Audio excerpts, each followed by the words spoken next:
पुढची बातमी बघूयात। समलैंगिक डेटिंग ॲपच्या माध्यमातून तरुणाचं अपहरण झाल्याची घटना घडली आहे। अपहरण करून लुटमार करणाऱ्या टोळीचा पर्दाफाश झालेला आहे। नागपूरमधील मानकापूर परिसरातली ही घटना आहे। डिलिव्हरी बॉय असलेल्या पीडिताला लिफ्टच्या बहाण्यानं सापळ्यात ओढून 3 तास विविध भागात फिरवून मारहाण करून धमकावण्यात आलं। आरोपीने मोबाईल, दुचाकीची चावी, एटीएम कार्ड हिसकावून घेतलं आणि या पीडिताच्या मित्राकडून 10,000 रुपये खात्यात जमा करून घेतले। शिवाय एटीएम मधून रक्कम काढली।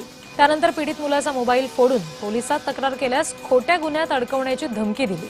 सीसीटीव्ही फुटेज, तांत्रिक तपास आणि गुप्त माहितीच्या आधारे मानकापूर पोलिसांनी आता या प्रकरणामध्ये 5 आरोपींना अटक केलेली आहे।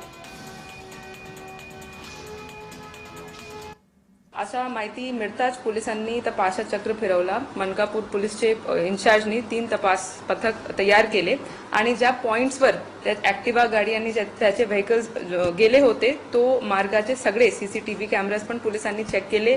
गोपनीय माहिती पण पोलिसांनी काढली आणि त्यामध्ये 5 आरोपी निष्पन्न झाले।